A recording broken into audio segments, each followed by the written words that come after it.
নমস্কার বন্ধুরা, আপনারা সবাই কেমন আছেন? আশা করি সবাই ভালোই আছেন। আমি প্রিয়াঙ্কা চলে এসেছি আবার একটি নতুন ব্লগ নিয়ে।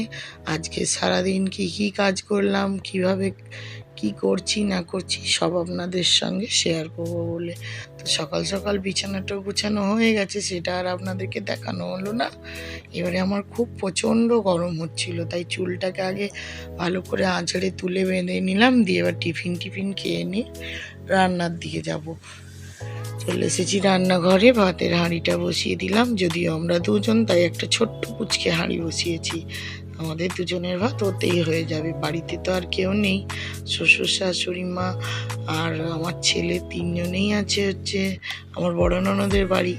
ও ভাতটা বসিয়ে চলে এলাম, অনেকগুলো জামা কাপড় জমেছে, সেগুলো কাচতে দেবো বলে।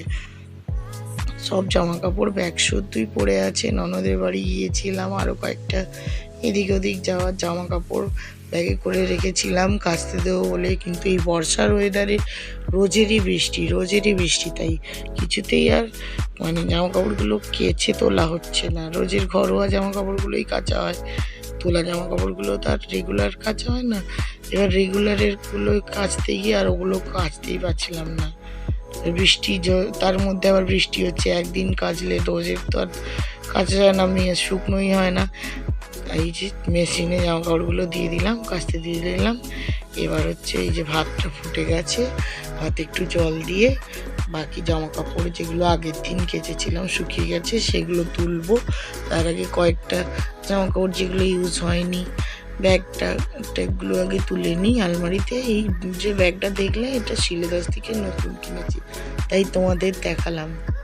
আমার তো খুব পছন্দ হয়েছে, তোমরা বলো ব্যাগটা কেমন হয়েছে। আমার না অনেক দিনেরই একটা লেদারের ব্যাগ শখ ছিল। ব্যাগ কেনার শখটা আমার সব দিনেরই। আমি অনেক রকমেরই ব্যাগ কিনি, ব্যাগ দেখলেই ইচ্ছে করে কিনতে, কিন্তু লেদারের ব্যাগটা আমার কেনা হয়নি। এই ফার্স্ট আমি একটা লেদারের ব্যাগ কিনলাম সিলেদার্সের, তাই তোমাদের সঙ্গে শেয়ার করলাম। এই যে কুমড়ো কেটে নিয়ে চলে এসেছি রান্নাঘরে, ভাতটা ভাপে রাখা আছে।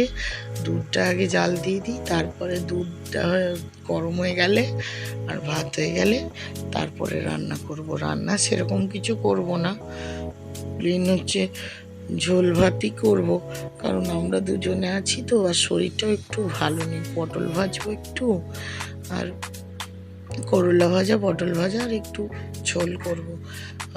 দুজনেরই শরীরটাও ভালো নেই, দুজনেরই জন্মদিন গেছে কদিন, খুব রিচ উল্টো পাল্টা খাওয়া দাওয়া হয়েছে, তাই আজকে আর বেশি কিছু করবো না, হালকা পাতলা ঝোল ভাতটাই খাবো।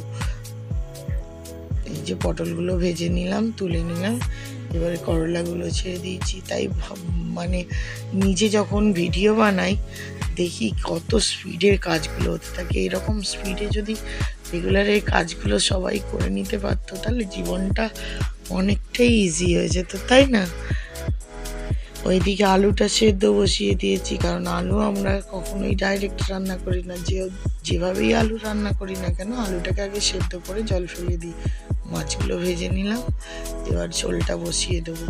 তোমরা হচ্ছে ঝোল কিভাবে করো জানি না, আমি তো একটু কাঁচা লঙ্কা, পাঁচফোড়ন আর তেজপাতা দিয়ে আগে পটল, পেঁপে এইগুলোকে আগে একটু ভেজে নেবো, হেলুনি দিয়ে দেবো, তারপরে নুন, হলুদ, আদা বাটা, জিরে আর বাটা হয় না, জিরে গুঁড়ো, ধনে গুঁড়ো আর আদা বাটা দিয়ে সব সবজিগুলোকে ভালো করে কষিয়ে একটু টমেটোও দিই, কারণ টমেটোটা আমি খুবই ভালোবাসি সব তরকারিতে, তাই ঝোলেতেও একটা টমেটো দিয়েছি। দিয়ে ভালো করে মশলাগুলো ভেজে কষে করে নিয়ে সেদ্ধ করা আলুগুলোও দিয়ে দেবো। এবার ভালো করে কষা হয়ে গেলে জল দিয়ে ঢেলে চাপা দিয়ে দেবো। আর সব সবজি তাড়াতাড়ি সেদ্ধ হয়ে গেল, পেঁপেগুলো তো সেদ্ধ হতে অনেক সময় লাগে, তাই এখনই মাছগুলো দেবো না, আগেও খানিকটা সেদ্ধ হয়ে যাক তারপরে দেবো। এবার খানিকটা ফুটে গেলে মাছগুলো চাপা দিয়ে আমি চলে যাব ব্যালকনিতে। এই যে আমি চলে এসেছি ব্যালকনিতে।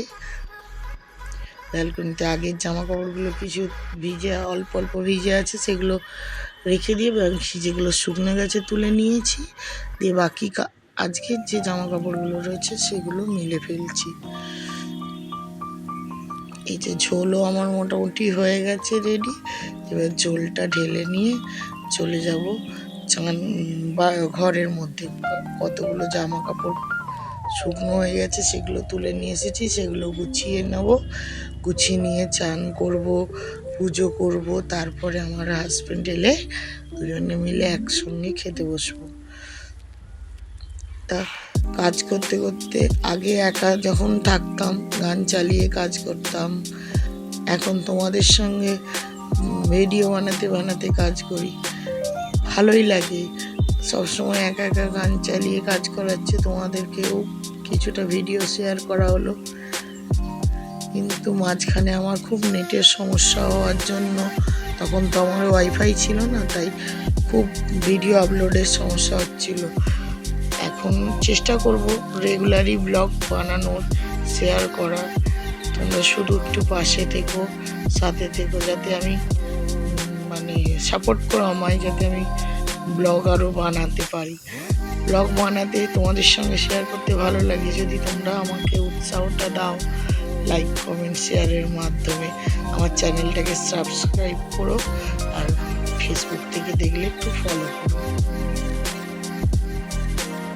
কাজ মোটামুটি হয়েই গেছে, চান পুজোটা হলেই হয়ে যাবে। চান পুজো সেরে চলে এসেছি, এবারে আমাদের খাবারটা বেড়ে নিয়ে আজ